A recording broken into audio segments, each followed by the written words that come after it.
Welcome to blue print study channel. ఈ వీడియోలో మనము ఎన్సీఈఆర్టీ క్లాస్ 7 హిస్టరీ పాస్ 2 నుంచి chapter 8 18th century political formations చూద్దాము. ఈ చాప్టర్ సీటెడ్ ఎగ్జామ్కి central government teacher recruitment exams అంటే కేంద్రీయ విద్యాలయ, నవోదయ విద్యాలయ అలాంటి టీచర్ రిక్రూట్మెంట్ జాబ్ ఎంట్రన్స్ ఎగ్జామ్స్కి, సిబిఎస్ఈ స్కూల్ పిల్లలకి, యూపీఎస్సీ జనరల్ స్టడీస్కి వీళ్ళందరికీ కూడా పనికొస్తుంది. Let us begin. Chapter 8, last chapter, the 18th century political formations. ఈ చాప్టర్లో మనము లేటర్ మొఘల్స్ అంటే ఔరంగజేబ్ తర్వాత ఎవరైతే మొఘల్స్ వచ్చారో అక్కడి నుంచి ఇండియన్ సబ్ కాంటినెంట్లో ఎలా వేరే వేరే చోట్ల వేరే వేరే రీజనల్ గ్రూప్స్ అనేవి ఫామ్ అయ్యాయి అన్నది చూద్దాం. So we will be starting with the crisis of the empire and the later Mughals. Later Mughals అంటే ఔరంగజేబు తర్వాత వచ్చిన వాళ్ళందరినీ మనము లేటర్ మొఘల్స్ అని చెప్పి అంటాము. వాళ్ళకి పెద్దగా మొఘల్ ఎంపైర్ మీద కంట్రోల్ ఉండేది కాదు and their administration was very poor. So దీనికి starting reason we may say could be the depletion of resources. ఇది మనకి ఔరంగజేబ్ నుంచే స్టార్ట్ అయింది. Aurangzeb waged a war on Deccan. ఈ వార్ వాళ్ళకి చాలా రోజులు నడిచింది. చాలా రోజులు ఏదైనా వార్ నడిచింది అంటే డబ్బులు అయిపోతాయి, మిలిటరీ రిసోర్సెస్ అయిపోతాయి. అంటే ఫినాన్షియల్ రిసోర్సెస్, మిలిటరీ రిసోర్సెస్ రెండు తక్కువ అయిపోతాయి. ఒక ఎంపైర్ ఉంది అన్నప్పుడు సెంటర్లో ఎంపరర్ ఎక్కడ ఉంటాడో అక్కడ వాళ్ళ దగ్గర ఫినాన్షియల్ రిసోర్సెస్, మిలిటరీ రిసోర్సెస్ తక్కువ అయిపోయాయి అని ఎప్పుడైతే వేరే వేరే రీజియన్స్లో ఉండే, ప్రావిన్సెస్లో ఉండే గవర్నర్స్కి, చీఫ్టెన్స్కి ఇట్లాంటి వాళ్ళకి ఎప్పుడైతే వాళ్ళకి ఆ డ్రాబ్యాక్ అర్థమవుతుందో they start trying to break away from the empire. This is exactly what happened with Mughal Empire. ఇలా ఫినాన్షియల్ రిసోర్సెస్, మిలిటరీ రిసోర్సెస్ తక్కువ అయిపోయాయి అని తెలిసినప్పుడు ఎవరైతే మన్సబ్దార్స్ లేదా గవర్నర్స్ ఈ లోపల ప్రావిన్సెస్లో అడ్మినిస్ట్రేషన్ కోసం, రెవెన్యూ కలెక్షన్ కోసం అని చెప్పి ఎవరినైతే పెట్టుకున్నారో వాళ్ళు they started consolidating their power in the provinces. అంటే ఆ ప్రావిన్స్లో అడ్మినిస్ట్రేషన్ అంతా బాగా నడిపించేవాళ్ళు, ఎవరికి ప్రాబ్లమే ఉండేది కాదు, ట్యాక్సెస్ కలెక్ట్ చేసేవాళ్ళు. కానీ ఆ ట్యాక్సెస్ని ఎంపరర్కి మాత్రం పంపించేవాళ్ళు కాదు. సో సెంటర్లో ఎవరైతే ఎంపరర్ ఉన్నారో వాళ్ళ దగ్గర డబ్బులు ఉండేవి కాదు.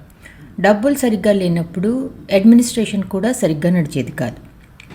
సో ఈ మన్సబ్దార్స్, గవర్నర్స్ అనేవాళ్ళు they started consolidating powers in the provinces. North and western రీజియన్స్లో ఎవరైతే లోకల్ చీఫ్టెన్స్ ఉండేవాళ్ళో ఆ chieftains they also wanted to break away from the Mughal emperor.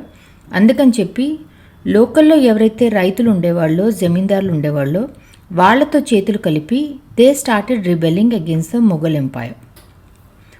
ఇదే టైంలో Nadir Shah who is a ruler of Iran, he attacked Delhi in 1739 and he plundered and looted Delhi.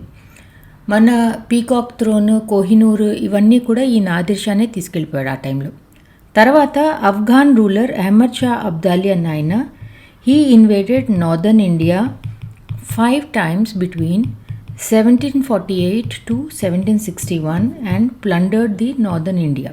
ప్లండర్డ్ అంటే అక్కడున్న డబ్బులు అవన్నీ తీసుకుని వెళ్ళిపోవటం. ఇవన్నీ ఇలా నడుస్తూ ఉన్నప్పుడే మొఘల్ కోర్ట్లో ఎవరైతే నోబుల్స్ ఉండేవాళ్ళు, ఇన్ఫ్లుయెన్షియల్ పీపుల్, వాళ్ళ ఇంటర్నల్ ఫైట్స్ నడుస్తూ ఉండేవి. సో వాళ్ళు 2 ఫ్యాక్షన్స్గా డివైడ్ అయిపోయారు. One is the Irani group and the second is the Turanis. Iranis అన్న నోబుల్స్ ఇరాన్ నుంచి వచ్చి ఇక్కడ సెటిల్ అయి ఉన్నవాళ్ళు, తురానీస్ అన్న నోబుల్స్ టర్కీ నుంచి వచ్చి ఇక్కడ సెటిల్ అయిన వాళ్ళు. వీళ్ళకి చాలా పవర్ ఉండేది. వీళ్ళు ద లేటర్ మొఘల్స్ని పప్పెట్స్ లాగా వాడుకునేవాళ్ళు. అంటే డెసిషన్స్ అన్ని నోబుల్స్ తీసుకునేవాళ్ళు.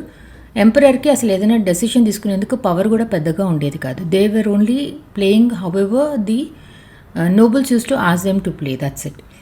సో వాళ్ళ పవర్ ఎంత పెరిగిపోయిందంటే ఒక టైంలో లేటర్ మొఘల్స్ ఫారూక్ సియార్ని, ఆలంగీర్ని నోబుల్స్ అసాసినేట్ చేసేసారు, అంటే చంపించేశారు. అహ్మద్ షా అండ్ షా ఆలం టూని కళ్ళు తీసేశారు, అంటే దే మేక్ దెమ్ బ్లైండెడ్. ఇలా బ్రేక్ అయిన కింగ్డమ్స్లోంచి 3 పెద్ద కింగ్డమ్స్ అవధ్, బెంగాల్ అండ్ హైదరాబాద్. రాజ్పుత్ రాజులు ఎవరైతే మొఘల్ అథారిటీని యాక్సెప్ట్ చేసేవాళ్ళో వాళ్ళ కింగ్డమ్ని వెనక్కిచ్చి వాళ్ళని రూల్ చేసుకొని ఇచ్చేవాళ్ళు. అలా వెనక్కిచ్చిన రాజ్యాన్ని వతన్ జాగీర్ అని చెప్పంటారు. ఇది ఇంతకుముందు ఒక చాప్టర్లో కూడా నేర్పించాను. అలాంటి ఇద్దరు రాజులు, the raja of Amber and the raja of Jodhpur. Jodhpur రాజు ఈజ్ అజిత్ సింగ్ అండ్ అంబేర్ రాజు ఈజ్ జైసింగ్. వీళ్ళిద్దరూ మొఘల్స్కి సామంతులుగా ఉండి వాళ్ళ రాజ్యంలో వతన్ జాగీర్లో they had considerable autonomy to rule their own kingdom. 18th సెంచరీలో ఎప్పుడైతే వాళ్ళకి సెంటర్లో పవర్ తక్కువైపోయింది, కంట్రోల్ తగ్గిపోతుంది అనేది వాళ్ళకి ఎప్పుడైతే అర్థమైందో, they started annexing places which were around their kingdom. అంటే వాళ్ళ కింగ్డమ్ ఇలా ఉంది అంటే చుట్టుపక్కల రాజ్యాలని కూడా రాజ్పుత్ కింగ్డమ్లో ఎనెక్స్ చేసుకోవడానికి ట్రై చేశారు. అలా వాళ్ళు ఎనెక్స్ చేసుకున్న parts Nagaur and parts of Bundi. ఇంకా ఎక్స్పాండ్ చేసుకోవాలి అనుకున్నప్పుడు 1740లో అప్పుడప్పుడే పవర్ పికప్ చేస్తున్న Marathis they stop the expansion of these kings. Ajit Singh of Jodhpur ఎవరైతే ఉండేవాళ్ళో he used to involve in Mughal court politics, అంటే చాలా పవర్ ఉండేదన్నమాట. Plus he was also the subedar of Gujarat. Jaisingh of Amber he was the subedar of Malwa. 1722లో he was also given the subedari of Agra. Jaisingh of Amber is the king who founded his new capital in Jaipur. Rajput రూలర్స్లో only ఒక రాజు ఎప్పుడు కూడా అసలు మొఘల్ ఎంపైర్ని మొఘల్ అథారిటీని యాక్సెప్ట్ చేయలే. ఆ రాజు పేరు రాణా ప్రతాప్ ఆఫ్ మీవార్. ఈ రాజ్పుత్ రాజులందరూ కూడా వాళ్ళ ఏరియాలో ఏదైతే హిల్ టాప్ ఉంటుందో, చిన్న హిల్ లాక్ లేదా చిన్న కొండ ఏదైతే ఉంటుందో, ఆ కొండల మీద పెద్ద పెద్ద forts, very strong forts, very large and వాటి వాల్స్ ఏవైతే చాలా పెద్దగా ఉంటాయో అలాంటి కొన్ని ఫోర్ట్స్ని వాళ్ళు బిల్డ్ చేసుకుంటూ ఉండేవాళ్ళు. ఆ ఫోర్ట్స్ ఎంత పెద్దగా ఉండేవంటే ఫోర్ట్ లోపలే వాళ్ళకి మార్కెట్ ఉండేది, ప్యాలెస్ ఉండేది, టెంపుల్, తాలాబ్, కుండీస్, బావులీస్ అంటే బావులు అన్నీ కూడా ఆ కోర్ట్ లోపలే ఉండేవి. దీనికి ఒక example is Chittorgarh fort. Sawai Jaisingh of Amber ఏవైతే రాజు ఉన్నారో, ఎవరైతే జైపూర్ని ఫైండ్ అవుట్ చేశారో, ఆ రాజు he constructed 5 astronomical observatories. Astronomical observatories అంటే అవి కన్స్ట్రక్షన్ చేసేవాళ్ళు rock and stone and brick and వాటితో. దాని ద్వారా మనము డిఫరెంట్ ప్లానెట్స్ని స్టడీ చేయొచ్చు, అవి చూసి మనము టైం చెప్పచ్చు. అలాంటి అబ్జర్వేటరీస్ని ఆస్ట్రోనామికల్ అబ్జర్వేటరీస్ అంటాం. వీటిని కామన్లీ మనము జంతర్ మంతర్ అన్న పేరుతో తెలుస్తుంది. ఢిల్లీ, జైపూర్ ట్రిప్కి వెళ్తే జంతర్ మంతర్ అనేది it's a very common part of the sight seeing. ఈ జంతర్ మంతర్లు 5 కట్టించాడు జైసింగ్. ఢిల్లీ, జైపూర్, ఉజ్జయిన్, మథుర అండ్ వారణాసిలో. పంజాబ్ అనేది రాష్ట్రంలాగా సిక్ కమ్యూనిటీ కింద 17th సెంచరీలో ఫామ్ అయింది. వీళ్ళ మత గురు గోబింద్ సింగ్ ఎవరైతే ఉన్నారో, ఈయన లీడర్షిప్లో జాతాస్ అని చెప్పి ఒక బ్యాండ్ లేదా గ్రూప్ ఆఫ్ ఆర్మీ ఫామ్ అయ్యేది. ఇంకో గ్రూప్ ఆఫ్ ఆర్మీ తర్వాత ఫామ్ అయింది, దాన్ని మిసిల్స్ అని చెప్పి అంటారు. జాతాస్, మిసిల్స్ ఈ 2 గ్రూప్ ఆఫ్ ఆర్మీని కలిపితే ఒక గ్రాండ్ ఆర్మీ ఫామ్ అయింది. That is called Dal Khalsa. ఈ దల్ ఖల్సాని వాడుకుని Guru Gobind Singh he led battles against Rajput, Mughal rulers and Afghan ruler ఎవరైతే నార్దర్న్ ఇండియాని అటాక్ చేశారో అహ్మద్ షా అబ్దాలీ. వీళ్ళ ముగ్గురికి he gave big resistance. Guru Gobind సింగ్కి ఒక బిలీఫ్ ఉండేది, రాజ్ కరేగా ఖల్సా అని చెప్పి. రాజ్ కరేగా ఖల్సా అంటే ఖల్సా అనేది it is destined to rule, అంటే ఖల్సా ఎవరి కింద పనిచేయదు, వాళ్ళే రాజులు, వాళ్ళే రూల్ చేస్తారు అని చెప్పి. Guru Gobind Singh died in 1708. తర్వాత బందా బహాదూర్ ఖల్సాన్ తీసుకుని he revolted against the Mughal authority. గెలిచిన తర్వాత he struck coins in the names of Guru Nanak and Guru Gobind Singh. River సట్లెజ్కి యమునాకి మధ్యలో ఉన్న రాజ్యాన్ని పంజాబ్ అని చెప్పి డిక్లేర్ చేశారు. He was captured by the Mughals in 1715 and executed in 1716. వీళ్ళు ఈ దల్ ఖల్సా చీఫ్స్ ఎవరైతే ఉండేవాళ్ళో సంవత్సరానికి 2 సార్లు, ఒకసారి బైసాఖి, ఒకసారి దివాళీ, అమృత్సర్లో కలుస్తూ ఉండేవాళ్ళు. అమృత్సర్లో కలిసి వీళ్ళందరూ కలిసి కలెక్టివ్ డెసిషన్స్ తీసుకునేవాళ్ళు. అంటే దీని తర్వాత మనం ఏం చేయాలి అని చెప్పి.